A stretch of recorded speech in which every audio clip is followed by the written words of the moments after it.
to help make life more affordable. A tax system in which everyone pays their fair share requires actions on multiple fronts, addressing aggressive tax planning schemes, aligning our rules with evolving international norms, ensuring that digital service providers pay their fair share of taxes, and strengthening the government's ability to crack down on tax evasion. We are committed to continuing to build an economy that works for all Canadians and leaves no one behind. Thank you, Speaker.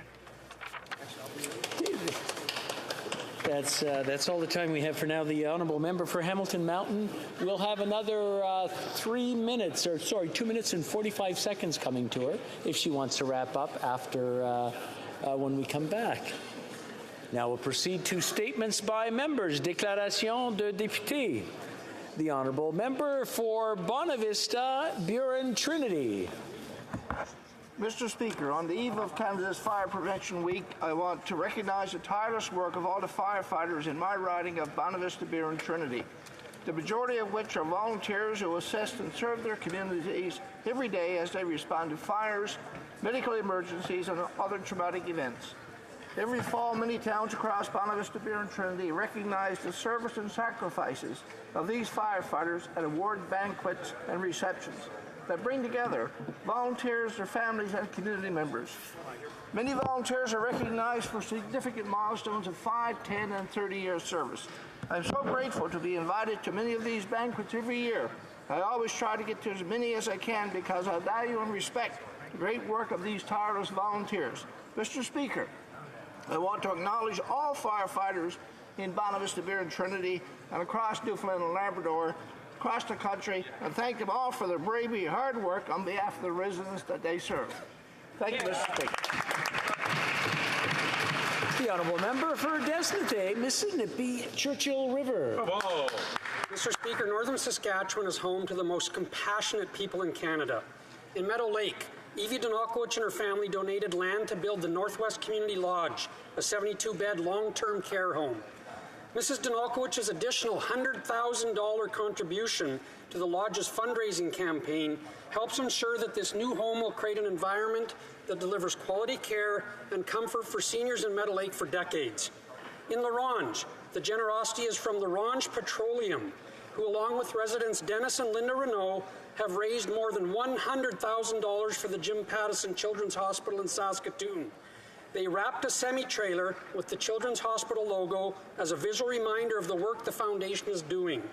Donors' logos are then added to the side of the trailer as it travels all around Saskatchewan. Mr. Speaker, these selfless acts of generosity speak to the heart of Northern Saskatchewan, where hardworking and supportive people make our communities always feel like home. Honourable member for London West. Mr. Speaker, I rise to mark World Cerebral Palsy Day. Cerebral palsy is a permanent disability that affects movement and posture. Its impact can range from weakness in one hand to almost a complete lack of voluntary movement. There are over 17 million people in the world living with cerebral palsy, and approximately 80,000 of them live in Canada. As we celebrate this day and support everyone living with cerebral palsy, I want to highlight the tremendous work done by families, loved ones, and caregivers in making sure that people with cerebral palsy are supported in their daily lives and their wellness remains at the forefront. I would like to end my statement by emphasizing the continuous need to create a more accessible and inclusive future for everyone here in Canada, especially for people living with disabilities. Thank you, Mr. Speaker. L'honorable député de Berthier-Masquinongé. The honourable member for Berthier-Masquinongé. Mr. Speaker, finally, we have back this year the 43rd festival of the buckwheat pancake from Louisville. Mauricie and all of Quebec can be proud of this festival. Initially, this buckwheat meal was used by the poorest people along with some other meals or other dishes that were very thrifty meals, and who would have thought that something so simple could become such a rich tradition? Thanks to President André Auger and his team, we have a remarkable event which brings people together from all of Quebec and elsewhere. And so I would invite everyone to take advantage of the programming. There are shows by local artists, Super Bingo. There's an auction and a historic parade. Come see us, come meet our miller, and discover our region and its history. Long live the country of buckwheat. Do you want to take it? Okay. The Honourable Member for Moose Jaw, Lake Centre, Lanigan. Mr. Speaker, the local rink is the heart of every Canadian community. It's where our kids learn to skate or curl, learn important skills and life lessons like teamwork and sportsmanship. Perhaps most importantly, create lifelong friendships and cherished memories. After a fire burned down the rink in Pence 30 years ago, people rallied and built its replacement in just 15 months. Recently, the arena needed upgrades. People may remember that Pence was up for Kraft Hockeyville contest, but they did not win. That did not stop them. This small town was able to raise more than $500,000. This past weekend, I was honored to attend the grand reopening. Mr. Speaker, this is exactly the kind of story that makes me proud to represent Pence and other communities across rural Saskatchewan. Hear, hear. Thank you. Hear, hear.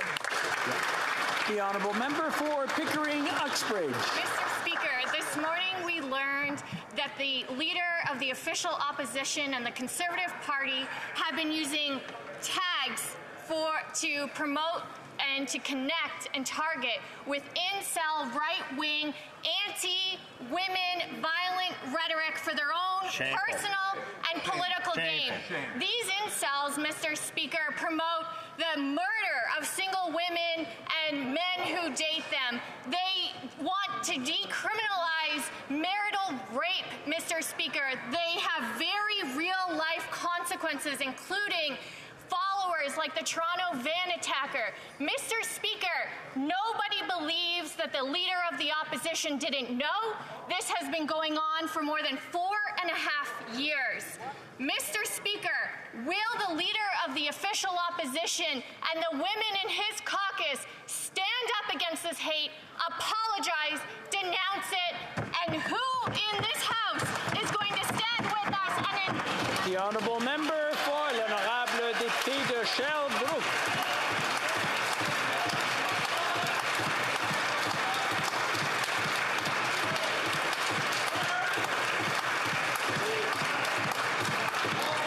L'Honorable Député de Sherbrooke. The Honourable Member for Sherbrooke. Thank you, Mr. Speaker. This week is Mental Illness Awareness Week. Over the last 2 years, Canadians have suffered. Inequality has increased, and existing health gaps have deepened, both in Sherbrooke and elsewhere. But the pandemic has also facilitated conversations, open and authentic conversations on mental health and substance use issues. We must all continue those conversations and ensure that anyone with a mental illness receives the support they need. More and more throughout Canada, the idea of mental health is part of our institutions. That's what we are seeing at the University of Sherbrooke. I'd like to thank Professor Guillaume Rousseau and his class who are visiting us today in Ottawa. Over the last few years, the University of Sherbrooke has launched a number of initiatives to support students and offer a wide range of services, supported by the RBC University Expertise Centre for Mental Health. Together, we will continue to end taboos and we will continue to increase our knowledge about mental health issues. The Honourable Member for Vaughan Woodbridge. Mr. Speaker, in 1847, the first running of the Woodbridge Fall Fair was organized by John Gamble, the first mayor of Vaughan Township and a parliamentary spokesperson for Ontario farmers, millers, and merchants who believe that the agricultural sector and its workers are at the heart of a community's success. True to these values, for 175 years, the fair has been a place to come together and celebrate the joy of autumn, community agriculture, and our local history. Thanks to the tireless efforts of the Woodbridge Agricultural Society's volunteers, this year's fair promises to be the most entertaining one yet. Through you, Mr. Speaker, I would like to invite my colleagues to join me in congratulating the Woodbridge Fall Fair and everyone celebrating this community mainstay on its 175th anniversary. This Thanksgiving weekend, Mr. Speaker, come visit the fair with us. I will be there, and I look forward to seeing many of the residents of the city of Vaughan and beyond. Thank you, Mr. Speaker. The honourable member for Niagara West. The last 2 years have been difficult for Canadians. This is especially true for Canadians who made a personal medical decision that the Prime Minister disapproved of. Because they disagreed with him on this issue, the Prime Minister called them extremists, racist, misogynist. He also questioned whether they should be tolerated. If you didn't agree with him on your personal health choices, the Prime Minister said you hold unacceptable views. That's why he supported the firing of these folks. At the same time, he took away their unemployment insurance benefits. Then he banned them from traveling on planes and trains. This happened here in Canada. If that wasn't enough, he introduced a discriminatory border surveillance scheme that ended up being a logistical nightmare. The ArriveCan app, the app that also ended up destroying many businesses in the travel and tourism industry, including in my region of Niagara.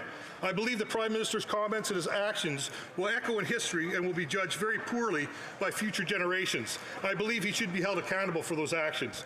Through you, Mr. Speaker, I would like to say to the Prime Minister, enough is enough. Let folks live their lives. The honourable member for Charlottetown.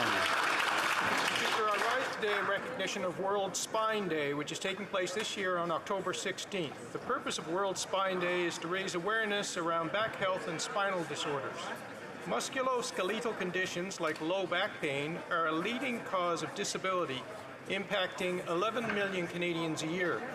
These conditions are more prevalent than cancer, stroke, heart disease, diabetes, and Alzheimer's combined. 1 in 8 Canadians suffer from chronic low back pain, and it is responsible for almost 1/3 of lost time at work.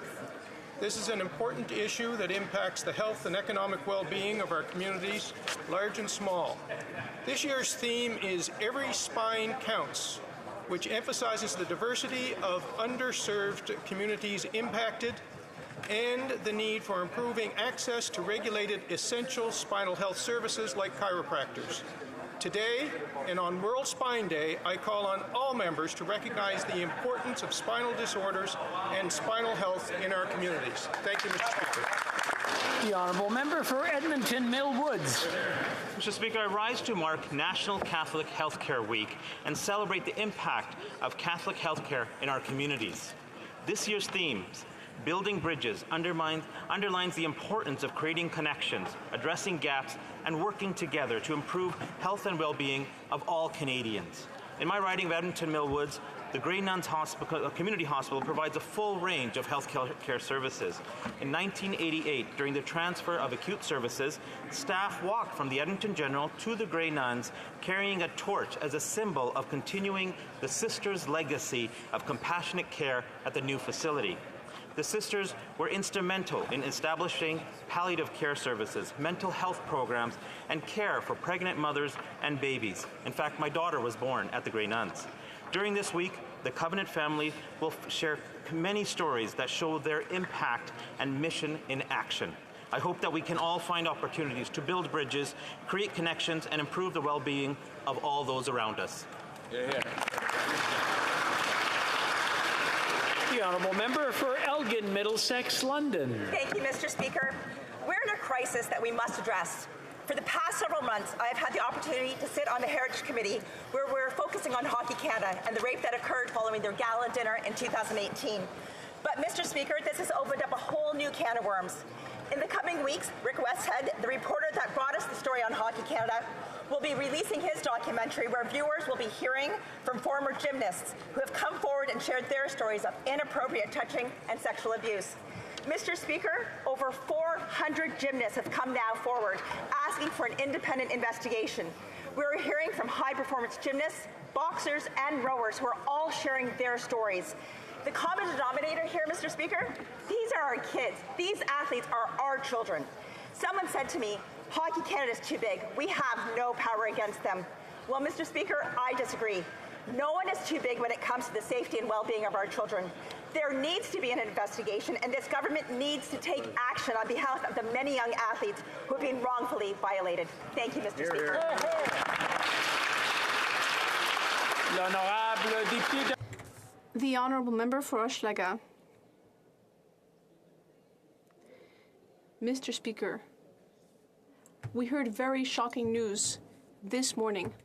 The leader of the Conservative Party used incel references, a movement that promotes degrading, disgusting behavior towards women. This is not worthy of the leader of the opposition. After several years, we cannot say that this is an error, but instead a deliberate strategy. He must apologize, because these groups have a real impact on the real lives of women in this country. Not only should he apologize publicly, but women in his party should also rise to criticize him. There should not be a political border to the rights of women.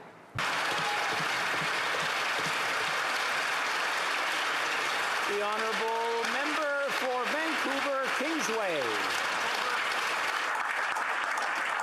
Mr. Speaker, October is Breast Cancer Awareness Month, a month dedicated to honouring those facing breast cancer and those who have lost their lives. We also pay tribute to all health professionals and caregivers providing treatment and support. Mr. Speaker, 1 in 8 Canadian women will be diagnosed with breast cancer. This year alone, 27,000 will learn they have breast cancer, and we will lose 5,500 people: mothers, sisters, wives, daughters, aunts, cousins, co-workers, and friends. So today we call on the federal government to commit to saving lives and reducing suffering related to this terrible disease. We should start by suspending the use of flawed breast screening guidelines from the Canadian Task Force on Preventive Healthcare and catch up to other countries who do better. It's time to appoint a credible panel of qualified specialists and informed patients to develop breast screening guidelines using current, accurate, and relevant evidence. If we do, we can help put an end to avoidable deaths of Canadian women. Mr. Speaker, it's time. The Honourable Member for La Prairie.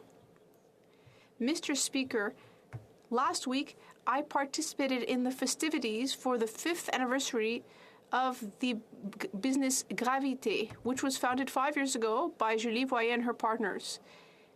The business bought 5 weeklies in the Montérégie region, including our local riding newspaper, Le Reflet. These weeklies are indispensable as a source of information and a platform for towns, businesses, organizations, elected officials, and for individuals. Gravité Media is supporting local media and also has a marketing branch which is doing very well in my area. And many organizations, businesses, and towns have benefited from their expertise. I'd like to underscore the exceptional work on the Gravité team. Not only do they work hard, but they are also getting involved in our local organizations. I'd like to thank Madame Voyer and the entire incredible team.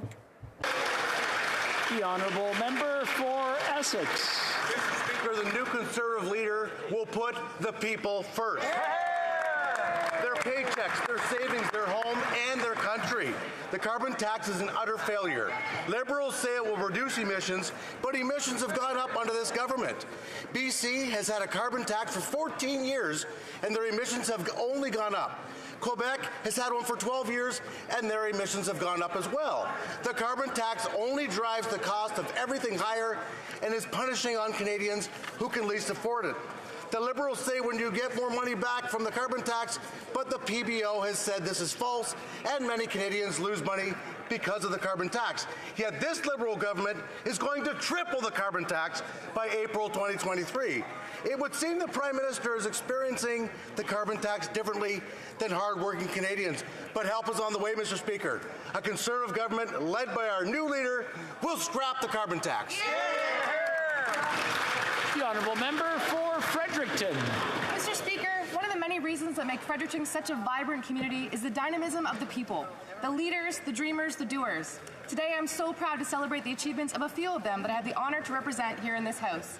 Keith Lyon, the recipient of the Champion of Mental Health Award for sharing his journey with schizophrenia and donating proceeds from his 4 children's books to the psychiatric unit that helped him. Natasha Deyuge, founder of Canova Bioworks, was named as a semi-finalist for the Caney Award for Entrepreneur of the Year for creating a natural alternative to artificial food preservatives. Earlier this month, the 4-person team representing the Fredericton Fire Department won the Canadian Fire Fit Championships, running, climbing stairs, hoisting hoses, saving lives. The competition is done in full gear to simulate actual field conditions.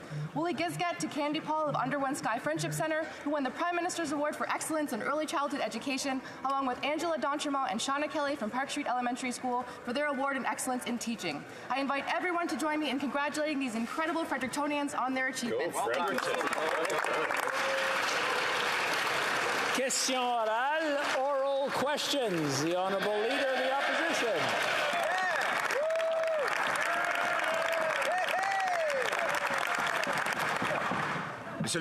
Mr. Speaker, first I'd like to wish the family of the Prime Minister a happy Thanksgiving, but it won't be too joyful for many families because of the fact that the cost of turkey has risen by 16%. Other foods have also increased by 20%.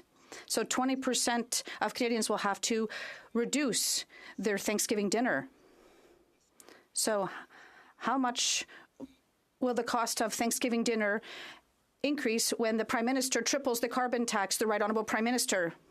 Mr. Speaker, we all have heard stories of Canadians who are facing rising costs of living, and that's why this government decided to take action. We are sending hundreds of dollars to families with the GST tax credit, and we're also moving forward with help for renters who are low income and help for families who are low income so that they can pay for dental care for their children. Unfortunately, even if the Conservative leader supports our GST measure in the end to credit GTS, but he's not agreeing to help for dental care. When is he going to help Canadians with dental care? The Honourable Leader of the Opposition. Wish the Prime Minister and his family a happy Thanksgiving. However, it won't be too happy for a lot of people whose costs have gone out of control. In fact, the cost of turkey is up 16%. According to one food professor, cost of other items are up over 20%, and 1/5 of Canadians will have to reduce what they put on the plate this Thanksgiving weekend. How much will the Prime Minister's tripling of the tax on our farmers, truckers, and consumers increase the cost of Thanksgiving dinner for the future? The Right Honourable Prime Minister. We know Canadians across the country are struggling with the global inflation crisis, and that's why we're moving forward with concrete measures to help out. After we proposed a GST rebate that's going to help significant numbers of families across this country, the Leader of the Opposition came out criticizing it, but then fortunately reversed himself and is now supporting our GST credit. Will he now support the low-income dental supports for families? Will he support the rental supports we're giving? Kids deserve to have happy smiles. Why won't the Leader of the Opposition help them with that? The Honourable Leader of the Opposition. Well, they won't be smiling if their parents can't afford a little bit of pumpkin pie for them at Thanksgiving dinner. Look at the cost increases that have happened. 16% increase for the cost of turkey, 22% increase for potatoes, bread up 13%, butter 13%, cranberries 12%, bacon 10%. That all adds up to an unaffordable Thanksgiving dinner. The Prime Minister wants to make it worse still by tripling his tax on our farmers, our truckers, and ultimately our consumers. How much will that add to the cost of Thanksgiving? The Right Honourable Prime Minister. Speaker, he wants to help Canadians, but he will not stand with low-income Canadians who want to give their kids better smiles. But there is another important issue that is on Canadians' minds, particularly Canadians' women's minds as we meet here. If it were not for global news, we would not have learned that the Conservative leader has been purposefully using his videos to appeal to far-right misogynistic online movements. These are anti-women movements, and they have had devastating real-life consequences. Mr. Speaker, I call on the Conservative leader to stand in this House, take responsibility, and apologize. The Honourable Leader of the Opposition.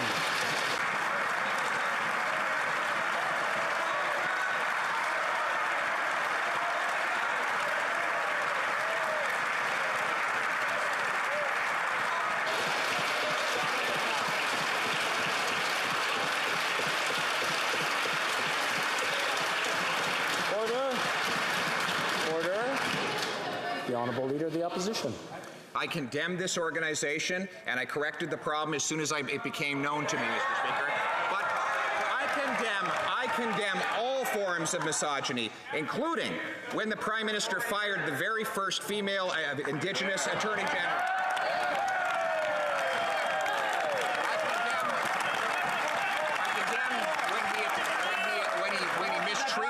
Minority young women in his own caucus who had to leave politics, and I condemn him for when he dressed up in racist costumes so many times he forgot them all. We condemn it always, Mr. Speaker.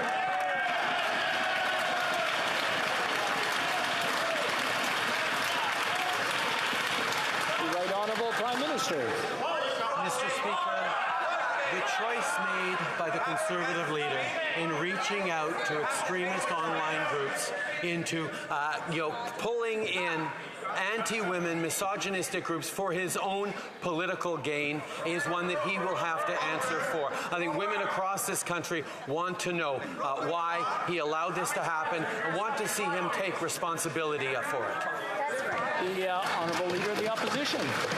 I took responsibility and corrected it as soon as it became known to me. But the Prime Minister does not take responsibility for the extremism that he has funded. He funded a vicious anti-Semite to spread hatred online with taxpayers' dollars. He repeatedly, in fact, so many times he can't even keep track, dressed up in racist costumes for which he has not ever come fully to account. And he drove many women of his own caucus out of the party and out of Parliament altogether with his mistreatment of them. We condemn all of that behavior. We condemn misogyny always and everywhere, and we ask the Prime Minister to finally do the same.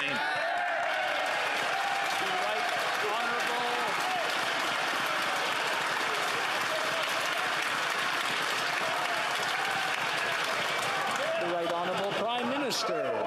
Mr. Speaker, we have all seen the effective campaign that the Leader of the Opposition ran to become leader, using online videos, using ways of reaching out through social media. We all marveled at his admiration of old wood. What we didn't see was that every time he put out the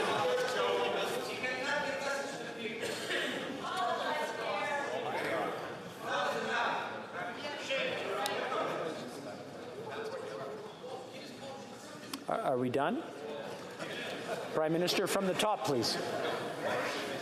Mr. Speaker, a lot of ink was spilled and a lot of admiration for the effectiveness of the Leader of the Opposition's campaign to become leader, using social media, using clever videos. We all marveled at his admiration for old wood. But what we didn't see, Mr. Speaker, was his choice to include deliberate reaches out to far-right organizations, including hateful anti-women organizations, to try and advance his own political gains. He has played too close to the line with extremists for too long. Now he's got caught. Will he admit it? Will he apologize? Will he take responsibility? The Honourable Member for Belleuil-Chambly. Mr. Speaker.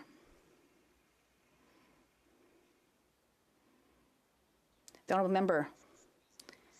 I'd like to know what the Prime Minister's intentions are at Roxham Road, increasing the number of immigrants without the approval of Quebec,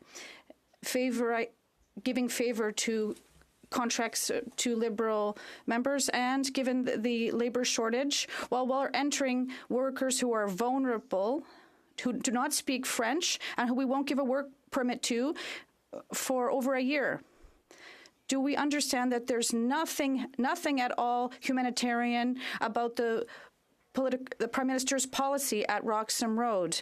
The Right Honourable Prime Minister, we all know that immigration is essential to our economy. Like the member knows already, Quebec establishes its own immigration targets. Last year, we welcomed more than 50,000 new permanent residents in Quebec, and therefore we're always going to work closely with Quebec's government to welcome immigrants, to ensure economic growth, and to ensure that the wealth of French language and Quebec culture continues. The Honourable Member for Belleuil-Chambly, I will continue to denounce the policies that favour cheap labour and rather than spending $500 million to hire immigration civil servants. We're putting them into infrastructure and contracts, an amount to Liberal Party donators. Can the Prime Minister order the immediate tabling of unredacted contracts for Roxham Road since 2017? The Right Honourable Prime Minister, Mr. Speaker, the Bloc continues to claim for more power for Quebec in immigration, but the reality is that Quebec already has enormous power with respect to immigration. Any other country, province, the reality, Mr. Speaker, is that they could welcome many more immigrants than they're already doing, and they could ensure that they all speak French. They have all sorts of powers, and we are here to work with them to continue to enrich the Quebec nation and Canada as a whole with immigration and through the defense of French and with economic growth for everyone. The Honourable Member for Rosemont-la-Petite-Patrie. Mr. Speaker, with prices rising, people are feeling the squeeze and are struggling to make ends meet. And big bosses are taking advantage of human misery to line their pockets, and that disgusts me. The CEO of Sobeys makes $8 million. Metro CEO, $5 million. Loblaw CEO, $5 million as well. Profits up 27%. People have to cut back on their food, and the Liberals let the big companies get rich on the backs of everyone. Will the Liberals act to stop the greedflation of the big grocery chains? The Right Honourable Prime Minister. Mr. Speaker, I agree that it's unacceptable to have families to have to pay more than ever for groceries, while grocery chains are raking in record profits. We want to put more money back in the pockets of Canadians through the GST credit, giving them $500 more to renters, and money also for dental care for children who in families with low income. We have support from all parties, and we also want to strengthen the Competition Act so we can better protect consumers. We're going to be here for Canadians. The Honourable Member for New Westminster Burnaby. Mr. Speaker, thanks to the NDP that these measures are in place to actually help Canadians.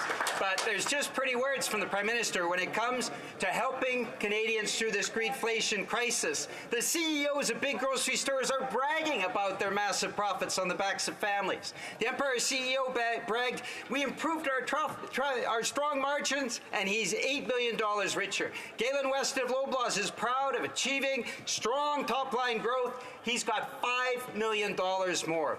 These CEOs line their pockets while families struggle to feed their kids. When will the Liberals act to stop this profiteering and stop this corporate greed? The Right Honourable Prime Minister. Mr. Speaker, it is unacceptable that corporate CEOs and grocery store CEOs are earning record profits while Canadians are paying more for groceries. That's why we're focused on putting more money back in Canadians' pockets through the GST credit, the $500 for renters, and more money for dental care from kids for low-income families.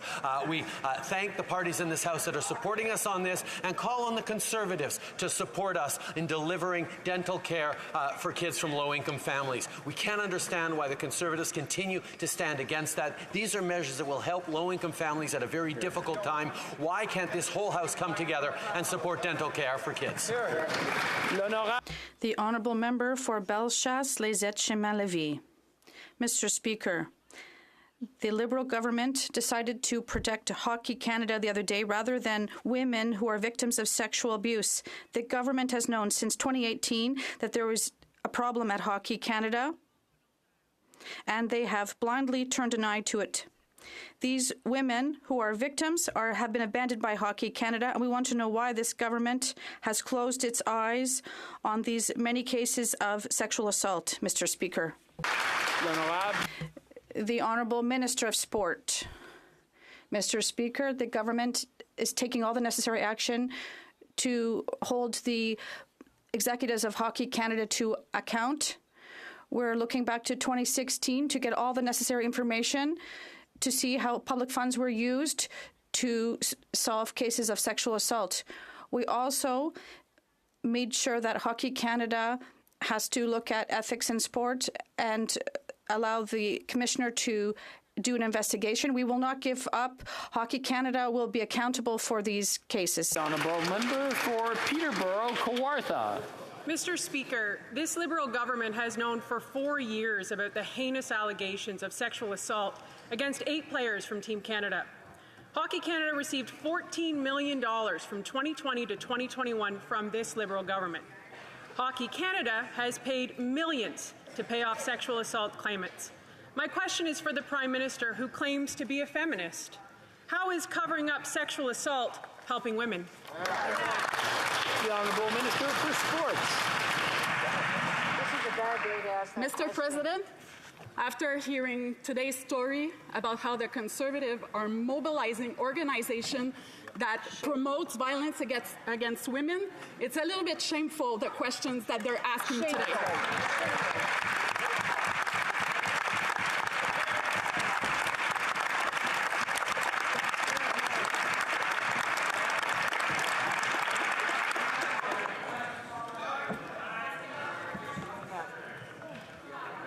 Prince Albert. In contrast, this leader has condemned these actions and actually has asked the Prime Minister to hold himself to account for his actions. So I expect that. But you know, Mr. Speaker, in my riding, they've actually had a nice fall. Harvest is done. They're going through their bills. They're saying, oh my God, everything's more expensive due to this Liberal carbon tax. This has meant they have less money to feed their families, to take care of their livestock, to actually pay their heat. Mr. Speaker, will the Prime Minister cancel his plan to triple the carbon tax? Can't he understand Canadians can't afford it? The Honourable Deputy Prime Minister. Mr. Speaker, I know the member opposite works hard with his constituents, and I'm glad he's congratulating them for their harvest. I'd like to congratulate them too. Canada's farmers work hard, and the people of rural Saskatchewan work hard. And we know that times are hard. And that's why I am delighted that today this House will vote to support the GST tax credit. That is going to get nearly $500 to the hard-working Saskatchewan families the member opposite represents. The Honourable Member for Calgary, Forest Lawn. Mr. Speaker, today our leader stood up and condemned everything that the Liberals were calling him out for today. And in contrast, not a single Liberal has called out their leader for the racist blackface that he wore. I'm just going...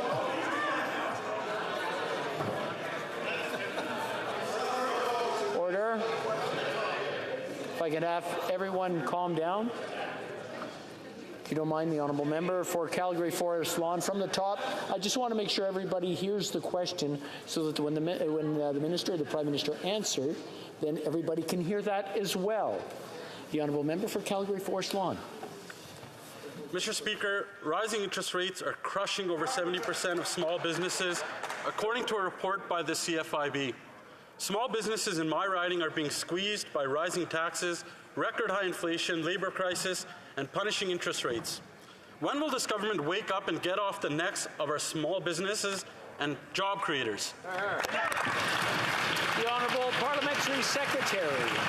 Speaker, I thank the member opposite for this important question about the small business entrepreneurs that are at the heart of the Canadian economy. What we've been doing for the past 3 years is supporting small business entrepreneurs through the pandemic with targeted supports for wage subsidies and access to finance to support them and their employees. What we're doing since the pandemic is we are targeting entrepreneurs that will promote inclusive recovery. That means women entrepreneurs. That means black entrepreneurs. That means Indigenous entrepreneurs. What we're doing is understanding small businesses will carry us through and out of this pandemic, and that is where our priority lies. Thank you. The Honourable Member for Calgary Forest Lawn. Any type of help is being vaporized by the inflation that they created. This Thanksgiving, the Liberals are serving up Canadians with high inflation, leaving families to turn to food banks and homeless shelters at an alarming rate. Next Thanksgiving, the Liberals will serve Canadians a turducken of tax by tripling the carbon tax on groceries, home heating, and filling up your tank. Will this government have some mercy? Stop serving suffering to Canadians and cancel their plans to triple the carbon tax. The Honourable Deputy Prime Minister. Mr. Speaker, it's a few days before Thanksgiving, and I absolutely agree now is a time for all of us to have a lot of compassion. And that's why I am glad that we have overcome partisan division, and today, together, we're going to vote for the GST tax rebate. That's going to get up to nearly $500 to Canadian families who need it.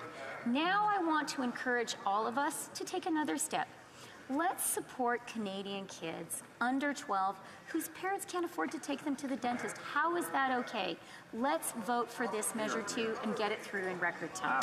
The honourable member for Calgary, Forest Lawn. Next Thanksgiving, Mr. Speaker, Canadians, after the tripling of the carbon tax, will be paying around $2,300 out of their own pocket. That's just next year. And students are some of the hardest hit by this Liberal government's inflationary economic policy and failed carbon tax. While missing every single emissions reduction target, they're punishing Canadians for the crime of heating their homes or just driving to work. The Liberals are driving students to food banks and sleeping in homeless shelters at alarming rates. Will the Liberals get off the backs and out of the back pockets of students and Canadians and cancel their plan to triple the carbon tax? The Honourable Minister for Employment. Mr. Speaker, young Canadians, our students are the future of Canada. With Budget 2022, we are investing $26 million over 4 years to increase the maximum amount of forgivable Canada student loans by 50% for healthcare workers in rural and remote communities. We've had students' backs all along the way, and we remain committed to permanently eliminating the federal interest on Canada student loans and Canada apprentice loans. We will help young Canadians transition into the workforce. The Honourable Member for Lac Saint Jean. Mr. Speaker, the federal government refuses to discuss immigration powers with Quebec. Well, let's look at what happened when the federal government is in charge. It's responsible refugees, and 64% of applications in Canada go through Roxham Road. So becoming a refugee in Canada in 2022 means being exploited by traffickers at the border and then being arrested by the RCMP. This morning, the federal government was dragged before the Supreme Court by refugee advocates for its inaction at Roxham Road. How can it have any lessons to give when this is how it deals for the people it's responsible for? The Honourable Minister of Immigration, Mr. Speaker, our system for asylum seekers is robust, but there's no magic solution. Roxham Road and suspending the Safe Third Country Agreement is not the way to go. We have to work with states to find a lasting solution. The Honourable Member for Lac Saint Jean. Mr. Speaker, let's continue to look at what happens when the federal government's in charge of immigration. They're the one in charge of temporary foreign workers. It's always the same thing. Companies pay for workers who never arrive because their files are held up in Ottawa. Even today, the Journal de Montréal quotes companies like NationX, which has been waiting for its workers since last November. They quote discouraged companies who say the investment is not worth it because it takes between 6 months and a year and a half. Why does the federal government refuse to transfer the temporary foreign worker program to Quebec if it's unable to handle it itself?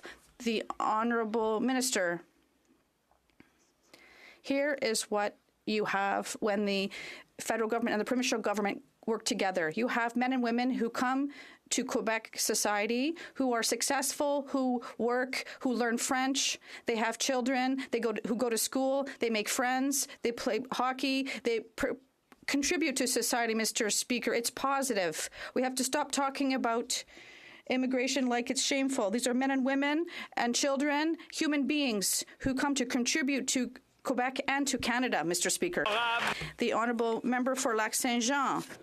Mr. Speaker, we have to change tone on the other side of the House because we are saying the same thing as them, but when it takes 3 years to get a work permit, it doesn't help. So let's continue to look at what's happened in immigration. Do you know how long it takes to process the file of a skilled Francophone worker in Quebec who wants to become a permanent resident? 2 years. But the workers who are much luckier than the Francophone students from Africa who want to come to Quebec, they're outright rejected, 88%. Twice as much as the norm. That's embarrassing in terms of immigration. Either the federal government is incompetent or it's acting in bad faith. In either case, Quebec should be handling immigration. When are they going to do it? The Honourable Minister. Mr. Speaker, like the member across the way knows, Quebec has exclusive powers to decide who will immigrate there.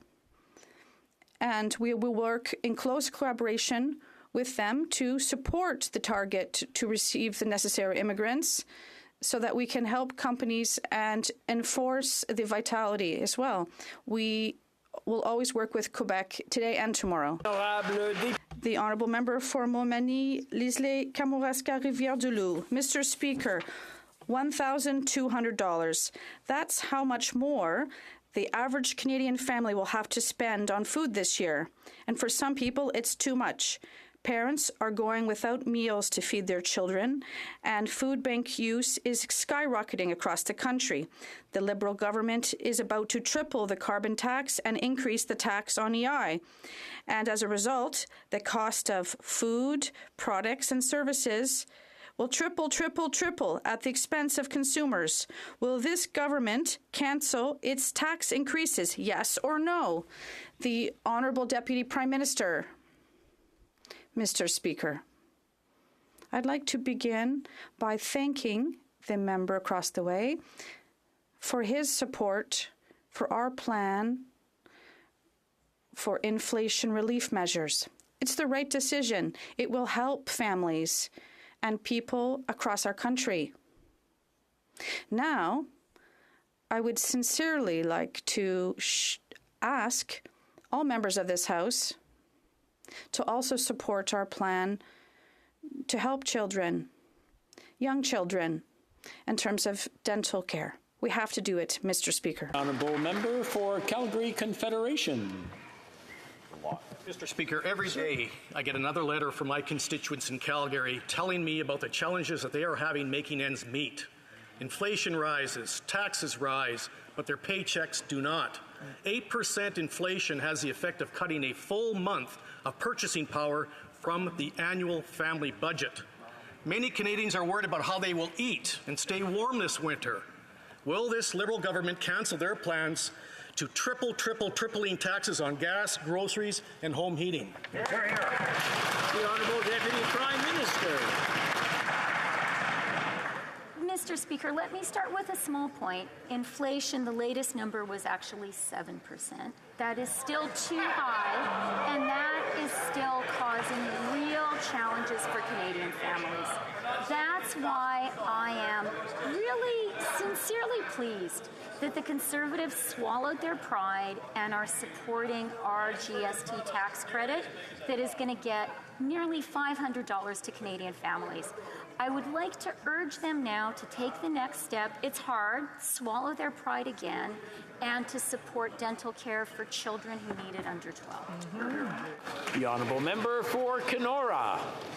Mr. Speaker, everything is getting more expensive as this government drives up inflation with its tax and spend policies. Now they are planning to triple taxes on gas, triple taxes on groceries, and triple taxes on home heating. Mr. Speaker, this is all while Canadians are struggling to get by and just barely able to afford the basic necessities. Mr. Speaker, will the Finance Minister today finally announce a plan to cancel her tax hikes that will triple the cost? The Honourable Deputy Prime Minister. Mr. Speaker, the Conservatives had said that today they would put forward a private member's bill promoting crypto.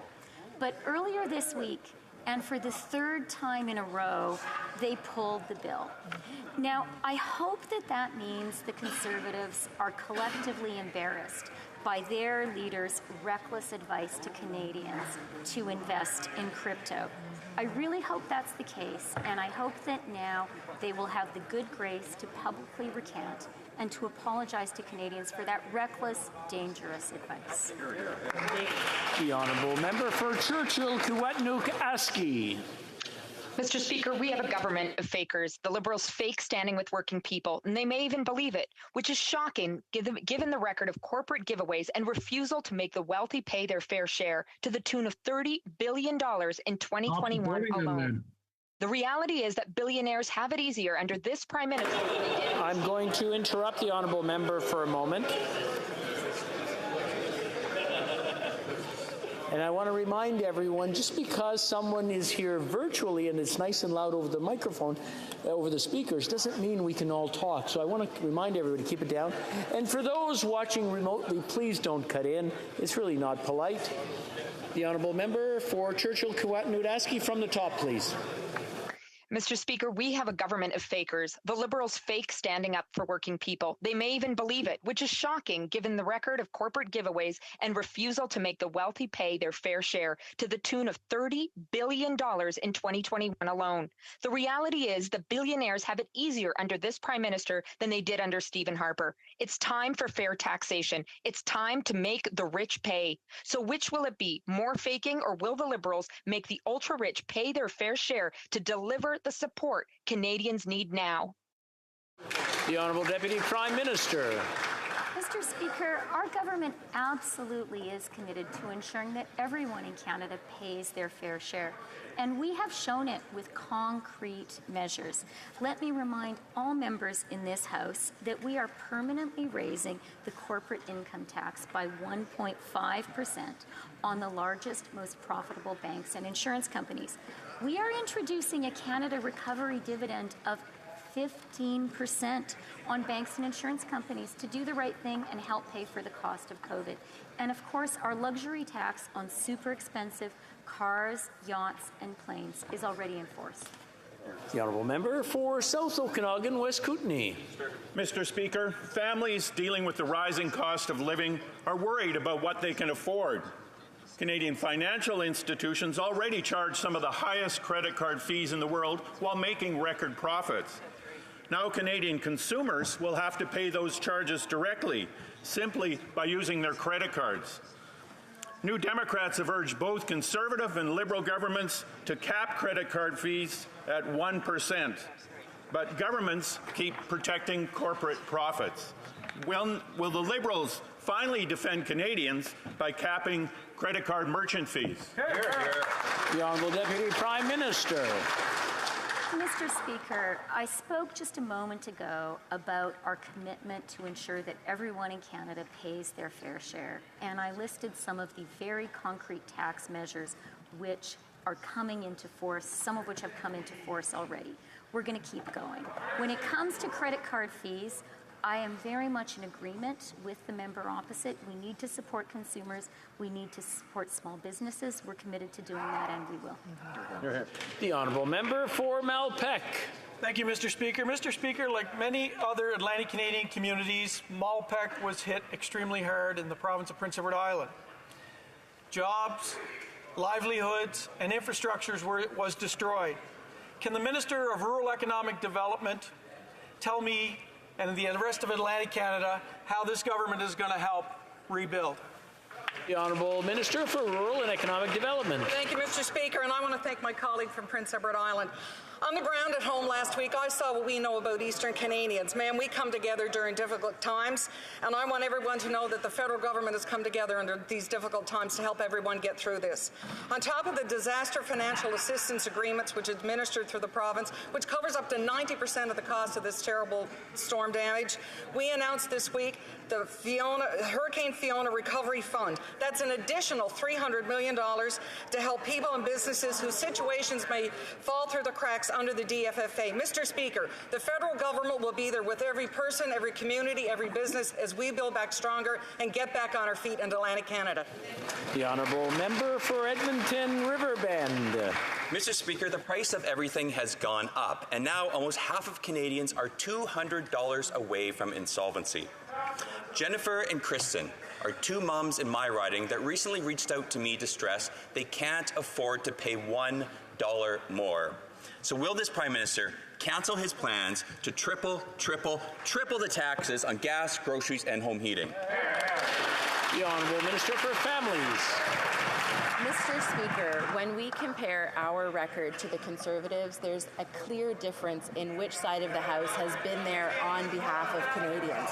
Mr. Speaker, whether it's the Canada Child Benefit, whether it's the middle income tax cut, whether it's childcare that in Alberta is now reduced by 50%, or whether it's dental that we are trying to get through this House, but for some reason the Conservatives don't want children to have access to dental care. Mr. Speaker, we continue to stand for families. We'll continue to do that, and we hope the Conservatives get on side. Thank you, Mr. Speaker. The honourable member for Brandon Souris. Really, Westman residents tell me it's getting tougher to make ends meet. Under this Liberal government, Canada is the only G7 country to raise taxes on energy. This drives up the cost of everything, particularly those in rural Canada. It's not just, Mr. Speaker, it's inflation. So will the Prime Minister leave these dollars in the pockets of cash-strapped seniors and families by cancelling the plan to triple taxes on gasoline, groceries, and home heating fuels? The Honourable Minister for Families. Mr. Speaker, our record on supporting children, families, and seniors is an important one. You know what the first thing we did, Mr. Speaker, is we lowered income taxes for middle-income Canadians. You know what else we did? We reversed the increase in pensions for seniors from the Conservatives that wanted to raise the age of eligibility to 67. We increased the GIS, Mr. Speaker. We increased the OIS, and we created a generous Canada Child Benefit. Mr. Speaker, we have been there every single day for Canadian families, Canadian seniors, and we're going to continue to do that. Thank you, Mr. Speaker. The honourable member for Barrie Innisfil. The inflation and affordability crisis facing Canadians right now is a direct result of this Prime Minister's failed economic policies. And when the Prime Minister of a G7 country admits he doesn't even think about monetary policy, it's Canadian families and businesses that pay the price, and they are. They're paying the price with higher payroll taxes, higher costs of the necessities of life, like food, shelter, heating, and clothing, and it's getting worse. Families need a break, Mr. Speaker. Will the Prime Minister stop his planned tax hikes on Canadian paychecks and his plan to triple the carbon tax? The Honourable Deputy Prime Minister.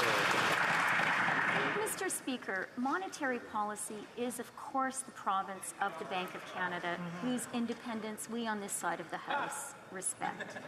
Mr. Speaker, we know that times are tough for Canadian families. That's why I'm actually really glad today that we in this House have overcome petty partisan squabbles and are coming together to support the GST tax credit.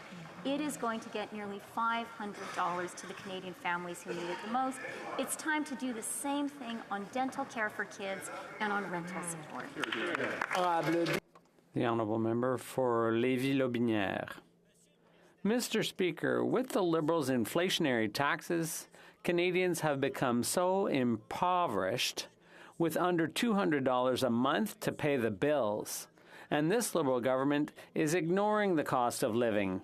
Canadians can't tighten their belts any further. Mr. Speaker, can the Prime Minister tell us if he will eliminate the triple tax on gas, food, and heating?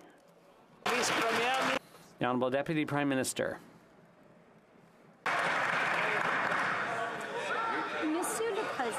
Mr. Speaker, we understand full well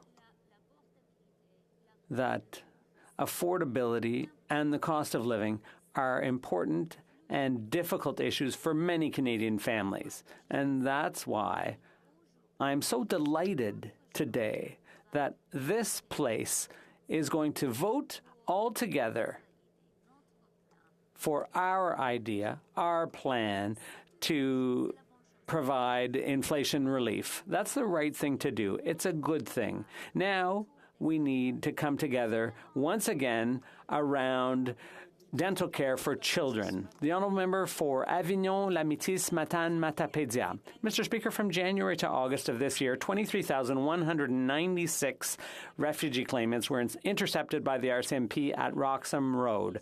Men, women, and children who are often fleeing poverty. 23,196 people greeted on arrival to Canada by the police, who may then detain them or have them make a refugee claim.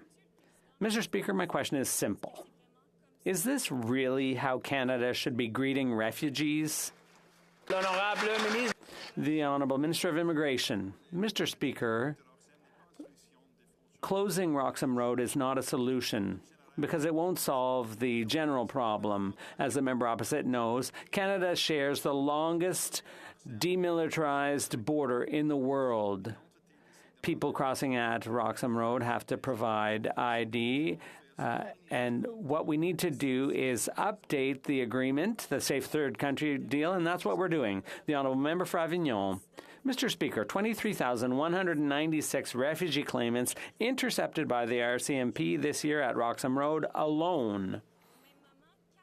Meanwhile, 499 refugee claimants crossed at recognized land border crossings. So CBSA officers, whose job it is, are handling just 2% of the caseload, while the RCMP at Roxham Road are dealing with the other 98%. Once again, my question is simple. Wouldn't it be better if customs officers dealt with customs and police officers dealt with, I don't know, illegal guns, for example? The Honourable Minister of Immigration. The solutions the Bloc are proposing will just move the problem somewhere else. It's important to manage our caseload at the borders, and as the members know full well, there's a bilateral agreement with the U.S. We need to work with our American counterparts and continue to support very vulnerable people. Great. Mr. Speaker, prices are out of control in Canada. Businesses are raising prices to keep up with costs. Individuals are cutting back on groceries. Families are renewing their mortgages to find out that their payments are double. Seniors are panicked about being able to afford their heating fuel. Canadians know rebate checks don't cover these costs. We need a government committed to lowering costs. Will the Liberal government cancel its plan to triple tax on gas, groceries, and home heating? The Honourable Minister for Seniors. Mr. Speaker, we recognize the challenges that seniors are facing, and our government has been there for them. And to now help seniors who are struggling, we're doubling the GST credit. That means seniors will receive an extra $230 in their pockets.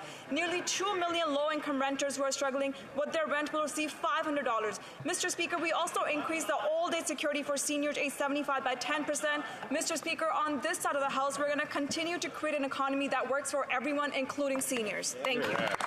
The Honourable Member for Wellington, Halton Hills.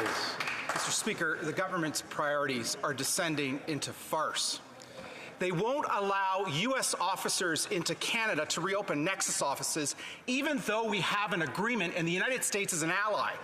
Meanwhile, Iranian officers freely come to this country to intimidate Canadians because they won't list the IRGC. And now we find out that police officers from the People's Republic of China are operating out of 3 offices illegally opened in Canada, intimidating Canadians. So what is the government doing about these illegal police stations in Toronto? The Honourable Minister for Public Safety. Mr. Speaker, I want to be unequivocally clear that we continue to condemn in the most strong terms the brutal killing of Mahsa Amini in Iran. We will continue to ensure that we are taking every appropriate action to hold those responsible for their transgressions. We stand with the women. We stand with everyone who is advocating for human rights, Mr. Speaker. And speaking about women's rights, it would be a fine moment for Conservatives to stand up and apologize for the way in which they exploited technology to proliferate hate among anti-women misogynistic groups. Today is the day to do that, Mr. Speaker. The Honourable Member for Charlesbourg-Haute-Saint-Charles. Mr. Speaker, the National Post is reporting that the Chinese Communist regime has opened at least 3 police stations on Canadian soil to keep tabs on Chinese Canadians. China maintains the stations are just there to help expats with administrative tasks like renewing their driver's licenses. But the Chinese Communist regime is not in the habit of telling the truth. This isn't the first time we or the Prime Minister have heard about Chinese communists harassing Canadians. Is the National Post story accurate? And without the rhetoric, can the Prime Minister tell us what he's going to do about it? The Honourable Minister of Public Safety. Clear track record of providing all of the tools that are necessary to our national security apparatus to combat the kind of foreign interference and threats to national security that my colleague across the aisle talks about. It was the last Conservative government that cut nearly $1 billion out of that national security apparatus. We restored those cuts because we know it's important and paramount to protect Canadians from all threats, and we will continue to do that. The Honourable Member for Barossa. Mr. Speaker, today we are more aware of the realities facing Black communities in Canada. And that's why the Minister of Housing, Diversity and Inclusion issued a call this week for proposals from organizations to manage the $200 million Black-led philanthropic endowment fund announced by our government. Can the minister tell the House how this fund will support Black communities? Thank you. The Right Honourable Minister. Thank you, Mr. Speaker, and I'd like to thank the member for his question. We understand that Black-led, Black-focused, and Black-serving organizations are essential to fighting racism and inequality. That's why our government created the Black-led Philanthropic Endowment Fund. This fund will be managed by Black-led charities and social enterprises that serve the community. We will continue to build on our progress towards a more inclusive and equitable country. Thornhill. The Prime Minister was asked 4 times yesterday if he believed that the IRGC is a terrorist organization. They shot down a plane, killing 55 Canadians. They have intimidated Iranian families right here on Canadian soil. They have killed thousands of their own people. They have raped and murdered women and girls, and they have terrorized the world. If the Prime Minister can't bring himself to call the IRGC terrorists, who does he think are the terrorists? The Honourable Parliamentary Secretary. Thank you, Mr. Speaker. And I think every member in this House stands to condemn the heinous actions of the Iranian regime. We stand in solidarity with women, particularly Amina Masih, and all of the people who have been subjected to the tremendous terror of this regime. That is why, indeed, we have sponsored, we have said that Iran is a state sponsor of terror, and we will continue to take every action necessary to ensure that Iran's crimes go punished. Honourable Member for Thornhill. Mr. Speaker, we don't have the strongest sanctions in the world. We should. They killed 55 Canadians. The Prime Minister stood in this House in 2018 and voted to ban the IRGC from Canada. And yesterday, he couldn't even bring himself to call them terrorists. To all of the families of the victims of Flight 752, to all of the women protesting in the streets and the Iranian-Canadian community who are terrorized by the IRGC despots who are in Canada organizing, planning, and raising money, when will the government show some courage and call a terrorist a terrorist? The Honourable Parliamentary Secretary.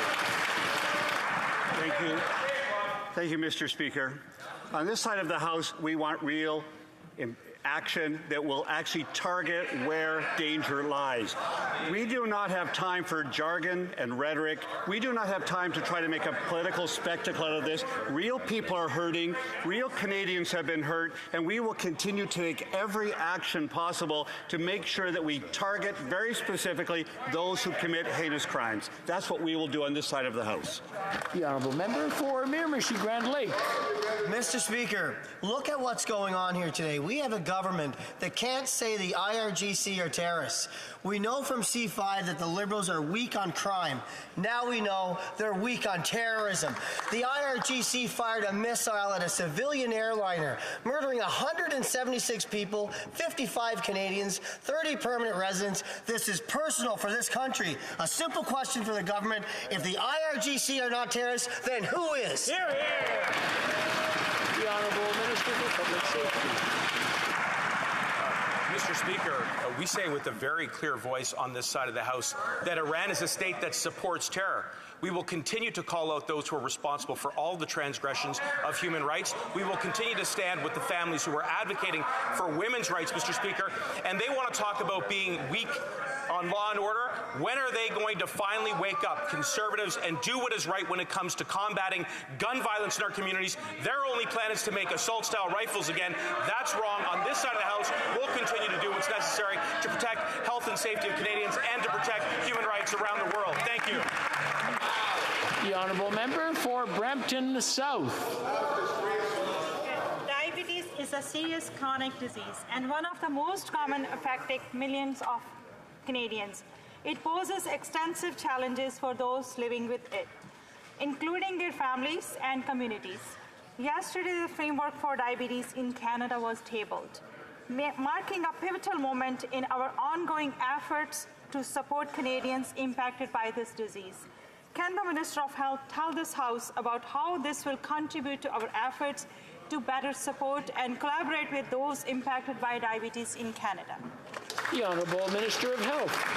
Thank you, Mr. Speaker. I would like to start first by thanking the member for Brampton South for her outstanding work, including the work she did to proceed yesterday with the announcement of the first ever framework for diabetes. That framework is going to support the lives of millions of Canadians living with diabetes, their caregivers, their families, their friends, and their healthcare professionals with a better access to diagnostic services, treatment, and prevention services. Mr. Speaker, we're going to support the work of all those who help the people living with diabetes and all those that care for them. Thank you. The honourable member for Nunavut. Nunavut deserve a government that takes Indigenous mental health seriously. It is not enough for the government to only announce $11 million for the National Inuit Suicide Prevention Strategy, despite committing to $228 million for Indigenous mental health.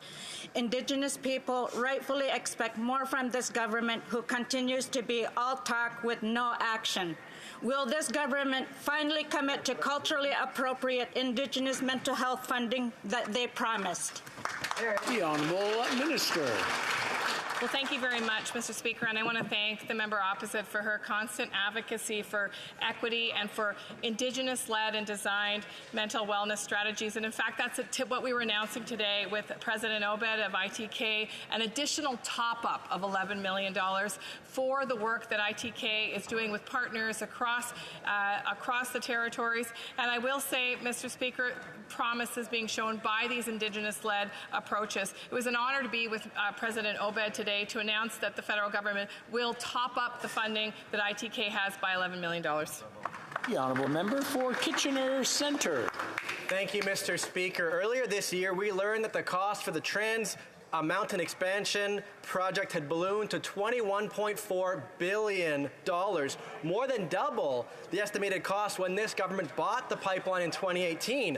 At the time, the Deputy PM assured us that the government will spend no additional public money on the project. Yet a new report out today shows that Canadians are being misled. Trans Mountain is not commercially viable, and $17 billion in TMX debt owed to Canadians won't be repaid.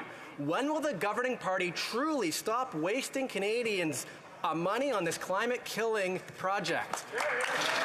The Honourable Deputy Prime Minister. Mr. Speaker, as Canadians, we all know how important it is to get our resources to market and to get fair value for them. Putin's illegal war in Ukraine and OPEC's actions this week have further underscored that essential truth. The government does not intend to be a long-term owner of the project. A divestment process will be initiated once the project is more advanced, de-risked, and essentially when consultations with Indigenous partners have been concluded.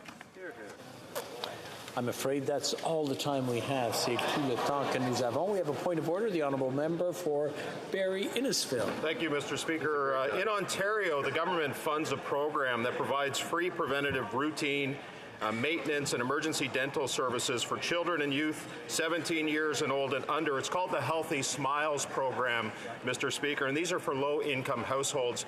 With the House's permission, I'm seeking unanimous consent to table the documents in both official languages.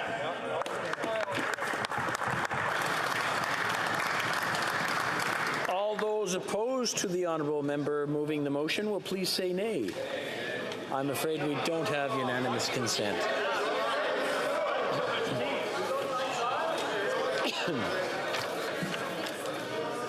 Comme il est 15h12. It being 3:12, pursuant to order made on Monday, October 3rd, 2022, the House will now proceed to the taking of the deferred recorded division on the motion at the third reading stage of Bill C-30.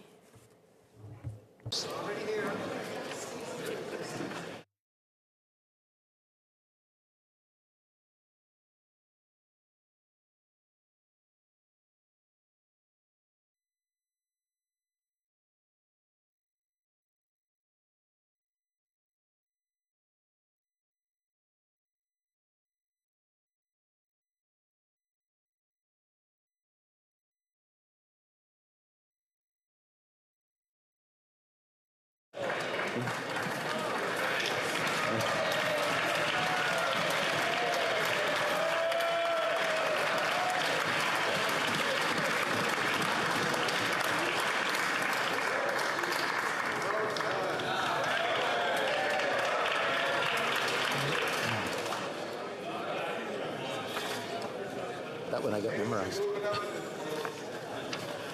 La question est la suivante. The question is the following one. Ms. Freeland, seconded by Ms. Tassi, moved that Bill C-30, an act to amend the Income Tax Act, temporary enhancement to the goods and services tax, harmonized sales tax credit, be now read a third time and do pass.